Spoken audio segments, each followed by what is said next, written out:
Lumitaw po na kinampihan ni retired Supreme Court Justice Adolf Ascuna ang mga abogado ni VP Sara Duterte.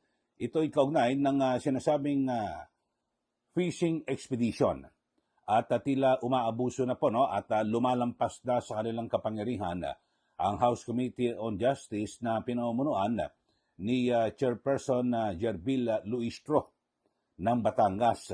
At ayon po kay Justice Ascuna ay nakikitaan ito hong House Committee on Justice na parang ang ginagawa nila ini-improve nila ang ebidensya o pinapalawak at pinapalalim yung ebidensya ng mga complainant. Hindi dapat, kasi ang dapat gawin ng mga kongresista o ng miyembro ng House Committee on Justice kung ano ang ibinigay ng mga complainant at kung ano ang mga ebidensya, yun lang. Wala silang dapat na galawin o pagandahin at dagdagan. Kasi yan po ay lilitaw na fishing expedition. Kaya sabi niya ay may punto rito. At tama yung kampo ni VP Sara Duterte na magreklamo at kaugnay ng fishing expedition. Kasi binabanggit ni Justice Ascuna na ang talagang totoong trabaho nito hong komite ay tumanggap lang. May complaint? Sige, ano yung complaint? So, biberipikahin lang.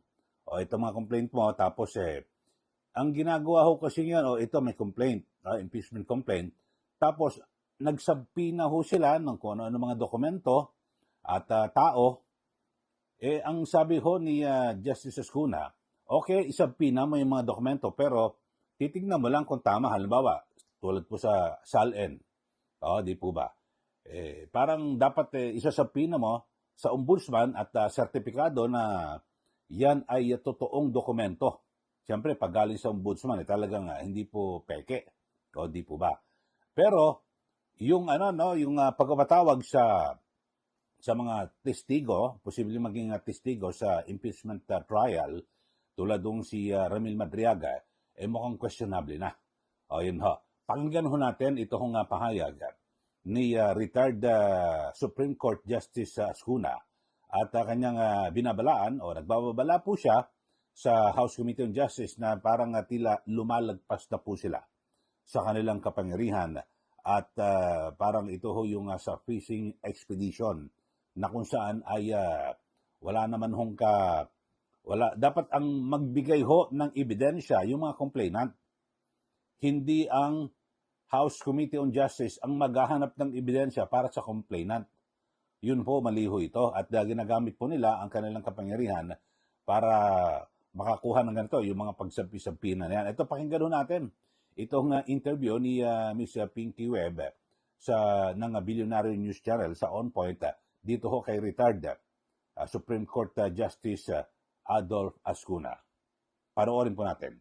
But what if they go into the meat of the SALN? For example, in 2020 something, the Vice President SALN reached so million. Pagdating po ng 2020, 8 years later, umakyat po yan ng so and so million. Would that be a mistake, or would that still be in accordance with their power in the House Justice Committee? That will be bordering already on the work of the Senate. I think they should even do that without publicity. They can just examine it in a executive session, make sure that the grounds are sufficient for submission to the Senate. But they should not be the ones to expound on the discrepancies. That will be preempting the role of the Senate, in my opinion. What if just reading it out? Would that be also an overreach? Let's say, basahin po nila, kasi dami po nilang hininging SALN in 2007. Yes. I forget the exact years, but there is a period by which 3 years na hindi po kasama because I believe the Vice President was not she was not a vice mayor or mayor at that time. But to just read it, kunwari po, 2020, 1 million, 2021, 5 million, 2022, 10 million, would that still be okay, or Dapat po hindi. Submit lang and not read anything. I guess a summary of the contents would be sufficient rather than a detailed examination and exposition of the contents. So a very summary with the aim in view only of determining probable cause. All right. Would that be that's a judgment call, Justice, hindi ho ba? I mean, that's a judgment call of the committee members, especially because they can ask questions, or should they be allowed to ask questions to any of the people that they subpoenaed? I mean, the reason they subpoenaed them was Yes. to be able to ask questions, but how far can they go? You see, Pinky, in the origin of impeachment in England, it was a substitution to revolution, alternative to revolution. How do you remove a very powerful official who is abusive without violence? So this became a method to avoid revolution. In the United States, they adopted the same idea of impeachment in order to be a substitute for violence. According to Benjamin Franklin, before they used to assassinate the officials, now they just impeach them. So it's a substitute for violence. In the Philippines, it's becoming a substitute for teleserie. So it's becoming entertainment. So I think we should avoid that, avoid too much publicity, especially at the committee hearings. It's all right to publicize the Senate trial, but committee hearing should be low-key. What about the right of the people to know, Justice? The right of the people to information and to Okay. know. Yeah. I think the right of the people should be more in the Senate when we have to balance the right of the people also and the right of the official. As you can see here, the respondent did not even participate because this is just a preliminary hearing. Whereas in the Senate, if it ever reaches the Senate, the official will have to participate in full. So if you have a situation here where you have a mini trial without participation of the defendant, that will be rather unfair to me. Justice, so far, the other point, before I go to that point I wanted to make, the other reason the defense team didn't show up was that parang sinasabi nga, the hearing is improper because it's already pushing towards a mini trial. That's number one. We talked about that. And then number two is they were alleging that the hearing is already on a fishing expedition. Just to follow up on the subpoenas that were issued, did you see anything wrong with any of the subpoenas issued by the House Justice Committee? But there's a limit to what they can subpoena. Essentially, they should not try to improve the evidence submitted by the complainants. They should examine what are the evidence submitted by the complainants. If they go beyond that, that's fishing expedition already. So it's incumbent on the complainants to submit this evidence rather than to use the powers of the Congress to gather evidence that they don't have. So you agree with the defense team that this is almost akin to what is happening is a fishing expedition? I think there is a point there because the evidence that is being sought does not come from the complainants. It is coming from the committee. That should not be the case. Via the issuance of subpoenas. Yeah, All right. I think that is questionable. Ayun po, napakinggan nyo, no? Ang binabanggit ho, siguro, himayin ho natin. Katulad ho yung binabanggit po sa SALN. Halimbawa, dapat ho ay low-key, iwasan ho yung masyadong kasubagay, mga kongresista ho, talagang mahilig po sila sa publicity. At ako, pananaw ko lang ho ito mga kababayan na parang kasi ang gusto ho nila na gawin ng mga kongresista ay talagang wakwakin po, no, sirain yung imahe ni VP Sara Duterte dito pa lang ho sa sa committee level bago pa man pumunta sa sa Senado, kasi may mga report na tila wala ho talagang numero. O malabo at hindi po makakakuha ng numero ito hong mga complainant para makonbiko sa Senado o sa impeachment court. Ito ho nga si VP Sara. Kaya ngayon pa lang ay wala po, no? Hindi po at wala po, hindi po umuobra at hindi po umepekto ito hong mga banat ho dito ho kay VP Sara Duterte. Pero sabi ho ni Justice Escuna, parang lumalagpas po sila, no? Dito po sa sa kanilang tungkulin. Sa katunayan, dapat ho, halimbawa, SALN kinuha. Halimbawa, yung sa SALN, mga kababayan, pwede nga ho dapat talakayin yan, busisiin sa isang executive session na kung saan sila lang mga kongresista ang magbubusisi at titingnan ang detalye, kasi hindi pwede nang banggitin sa publiko yan dahil sa trabaho na po yan ng Senado. No, yun po. At sabi ho ni Justice Escuna, parang ang ginagawa ho talaga rito ngayon, simple lang ho ang trabaho kasi ito parang preliminary investigation, para mga fiscal, parang prosecutor lang ho, fiscal. Di po ba? Ano ba, may nagreklamo, ikaw, reklamo mo. Ito inireklamo, ito sagot niya, counter affidavit. Okay? Pag titignan lang, sige, tama na yung mga dokumento na isubmit, tapos ay mukhang maibasihan. Yung ibang reklamo mo ito, sabihin, may mga, ebidensya mo. Sige, magbibigay ng ebidensya, mga lang, simpleng ebidensya. Ito, mukhang may basihan itong reklamo na ito. At maganda, i-file na natin yung kaso sa korte. Parang ganun din ho sa House Committee on Justice, di ba? Mukhang may basihan, di ba? Nagbutuhan. Yung substance, may forma, okay, lahat. Tapos pagbutuhan na sa plenaryo. Pag nakakuha ng ng at least 106, dadali na po sa Senado para magsimula na yung paglilitis. Ganun po ang dapat na gawin. Pero ngayon, nakikita ho natin na parang iba po at pilit ho na ang dami ho, mga paskalya talagang mga kung ano-anong ginagawang pagpapasikat diyan po sa House Committee on Justice.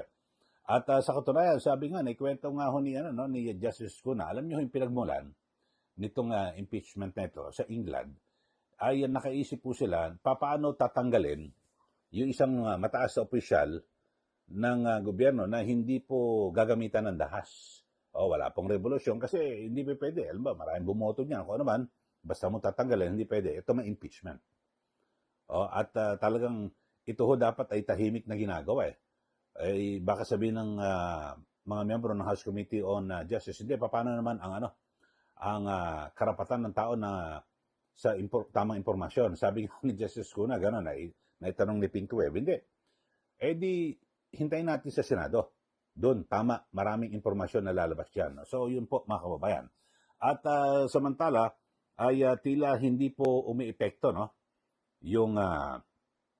Yung mga banat ho kay VP Sara Duterte dahil sa pinakahuling survey ng etong W numero, mukhang talagang nangunguna pa rin pong si VP Sara Duterte. Kaya nga ang parang dito tawag commanding lead. Ibig sabihin talagang matindi ho, no? At napakalayo na agwat sa mga kalaban. Ito ho, at idudugtong na ho natin dito kasi alam niyo ho, may mga nagsasabi sa akin na kaya talagang ang isa sa di umano agenda diyan po sa House Committee on Justice ay doon pa lang ay sirain na yung image. Kasi parang ang sabi nga ng iba ng mga complainant wala tayong pag-asa sa Senado. So dito, sirain na natin para subukan natin na mapababa yung numero sa survey ni VP Sara Duterte kasi malapit na yung 2028 elections So ngayon talagang parang wala silang maitapat ito, base po ito sa pinaka-latest survey, mga kababayan. Ito pre-election preferences for the 2028 presidential elections na may petsang March 2026. O yun, makikita nyo sa taas yung survey. Ipakita ko natin sa ating screen para makita nyo rin ho. At patuloy na nangunguna, ito hong si VP Sara Duterte. Ito po ay ayon sa pinakahuling survey ng WR Numero. At ito ho, VP Sara Duterte ay 35.9%. Pero tingnan nyo ho dyan sa ating screen. At si Senator Tulfo, medyo malayo na, ay 18.5%. Bagamat nagsabi ho si Senator Tulfo na wala ho siyang balak na tumakbo na presidente at ang gusto niya magpa-re-elect na lang bilang ulit senador, may isa pa ho siyang term. Tapos pangatlo ay itong si dating VP at ngayon Naga City Mayor Leni Robredo na 15.7%. Ayun ho, pangatlo siya. At pang-apat, ito pong si Senador Bongo ay 3.6% at si Bamakino ay 3.2%. Kiko Pangilinan ay 1.4%. So masyadong malalayo na, no? 1, 2, 3, 4, 5, 6. Pang-pito ay si Education Secretary Sani Angara na 0.7%. At nako, pang-walo, ito pong si Senator Risa Ontiveros, 0.7. Hindi pa ho naka 1%. At bumaba pa ho ito sa kumpara sa nakarang survey ng 2 points. Bumaba pa ho, dati 0.9, ngayon 0.7. At nasama rin si Mayor Joy Belmonte ng Quezon City. No? Pang-siyam, 0.4%. Tapos si DILG Secretary John Vic Rimulya na napapabalita na di umano ay baka ikakandidato ng Malacanang 0.3%. Tumaas siya ng konti, 0.1. Dati 0.2, naging 0.3. At panghuli ay ito pong si DPWH Secretary Vince Dizon, 0.1%, na wala naman ho. Nagsabi na talagang balak niya rin hong tumakbo bilang presidente sa 2028 presidential elections. So yan po mga kababayan, at binabanggit lang ho natin na nagpapatuloy po na talagang napakalakas pa rin po, no, ng tiwala ng karamihan ng mga Pilipino dito po kay VP Sara Duterte. At ito, base po ito sa survey. Ito hong WR Numero. Alam niyo ho, itong WR Numero, kaya bumilib ho ako rito. Kumpara sa Pulse Asia o sa SWS, ano pa ba ito yung isa? Yung isa mas matindi. yung dati nagsisurvey sa COVID yung nagbibigay ng mga points ngayon sa COVID tapos ngayon, ito ho, WR Numero, bumilib ho ako rito noong 2025 elections. Parang halos lahat, no, medyo sumakto ho yung kanilang yung kanilang mga resulta ng survey. At yung mga sinusurvey, lumalabas sa kanilang survey, sa Pulse Asia, wala ho sa hindi po kasama. Pero nanalo. So parang tumama ho yung WR Yung mga wala sa survey noon, si Senator Marcoleta, si Senator Bamakino, si Senator Kiko Pangilinan. Pero yun, dandun ho sila sa lagi, nasa kulelat ho sila, no? Pag Pulse Asia at ito hong SWS, pero sa WR Numero, andun ho sila Talagang posibleng manalo So, nagkatotoo, parang akma ho. So, yun ho ang mga kababayan. At, kanya-kanya mga diskarte. Pero dito ho, masasabi ho natin na credible po itong WR Numero. At, alam niyo ho, sa pagkakataong ito, talagang mahirapan po na makakuha po ng katapat Ito ho nga si VP Sara. Kasi meron mo siyang bailiwick baluarte.